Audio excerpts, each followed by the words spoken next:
¿Qué es lo que hay detrás de todos estos cambios en el movimiento de la 4T? A ver, hay que hacer un recuento rápido de los movimientos que se han dado a partir de la llegada de la presidenta Claudia Sheinbaum a esa titularidad del Poder Ejecutivo. Bueno, uno de los recientes, pero muy sonados y pues que evidenció una ruptura con el pasado fue el del fiscal Alejandro Gertz Manero, a quien le pidieron el cargo, después terminó negociando, como suele suceder, una embajada, un cargo diplomático, pero le pidieron ese cargo de fiscal general de la República y ahora, bueno, pues está Ernestina Godoy, mucho más cercana a la presidenta Claudia Sheinbaum, para cerrar la pinza en todo lo que tiene que ver con el gabinete de seguridad. Bueno, ese fue el primer cambio, ruptura con respecto al pasado, me refiero al sexenio del expresidente López Obrador, y después vino Adán Augusto López fuera de la coordinación de Morena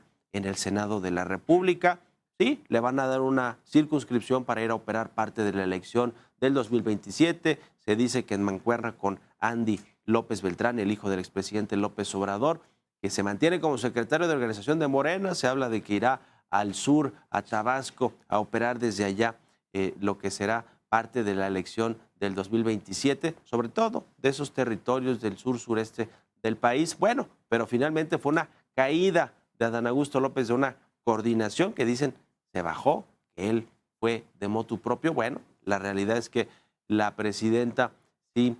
habría presionado para que Ignacio Mier, el sucesor de Adán Augusto López, se quedara como coordinador, como nuevo coordinador de los senadores de Morena en esta Cámara Alta. Y bueno, en este contexto es que se puede leer también la salida de Marx Arriaga, ¿no? Que ahí sí abiertamente ayer la presidenta reconoció que había puntos encontrados de visiones sobre cómo tienen que ser los libros de texto, sobre lo que se tiene que incluir y que no es potestad de una sola persona definir esa línea de qué es lo que contienen los libros de texto gratuitos. Y bueno, ahí sí reconoció diferencias con Marx Arriaga y vámonos para afuera, otro golpe en la mesa de la presidenta Claudia Sheinbaum. Vamos a ver si con lo que se ha publicado del libro de Julio Scherer, lo que denuncia públicamente y que toca lo mismo a Jesús Ramírez, el actual coordinador de asesores de la presidenta, ex vocero del expresidente López Obrador durante todo el sexenio, pues se terminan por sacarlo de la jugada o por lo menos desactivarlo políticamente, ¿no? Porque esta denuncia de Julio Scherer en el momento en el que se da actualmente tiene que ver con el 2027 y en una de esas con el 2030, también con esas luchas de poder que hay dentro de no solo del gabinete, que el gabinete lo tiene un poco más controlado la presidenta Sheinbaum, pero dentro del movimiento. Y el movimiento es todo lo que huela a Morena, lo que huela a López Obrador, lo que huela a 4T, en fin, ese movimiento tan disímbolo en muchos de sus aspectos por tantas corrientes que existen dentro de Morena y la 4T, bueno, pues eso es el que no tiene tan controlado que digamos la presidenta Claudia Sheinbaum, empezando por quienes están en la presidencia de Morena, Luisa María Alcalde, mucho más cercana ella sí a la presidenta Sheinbaum, pero Andy López Beltrán no tan cercano y que más bien tiene otros intereses. Ahora, pues imagínense, aliado con Adán Augusto López para operar el 2027. Así que vamos a ir viendo seguramente más de estas caídas de funcionarios que ya no le sirven a la presidenta Sheinbaum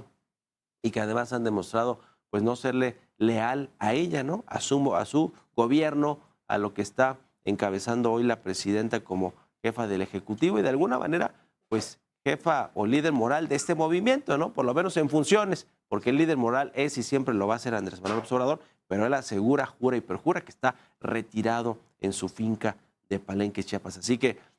mucho trasfondo y lectura política detrás de estos movimientos, como el más reciente que se acaba de dar de Marx Arriaga y los que van a venir seguramente este año previo a las elecciones del 27, sobre todo a partir de marzo, donde comenzarán los movimientos de quienes aspiran a un cargo de elección popular en el 27. Correrá el proceso interno de Morena, que empieza en marzo con algunas encuestas, a mediados del año, en junio, julio, con otras encuestas, y hacia finales del año, hacia octubre, noviembre, la última encuesta que definirá ya a los candidatos. Le llaman de otra manera en el movimiento en Morena, que son los coordinadores de los trabajos de la Cuarta Transformación, cosas por el estilo, pero bueno, son los precandidatos para que formalmente pues puedan competir el próximo año por cualquier cargo, gubernaturas, escaños en la Cámara de Diputados, que se cambian también todo ese Congreso de la Cámara Baja y, bueno, quizá también algunas presidencias municipales, ciudades importantes, en fin, todo ese proceso histórico que vendrá en la elección intermedia del 27, pues ya empieza a correr a partir de marzo, sobre todo que los morenistas o quienes están pegados al movimiento tendrán que dejar sus cargos para ir a competir internamente por esa precandidatura. Así que, bueno, muchos movimientos seguramente de este tipo iremos viendo en las próximas semanas y meses.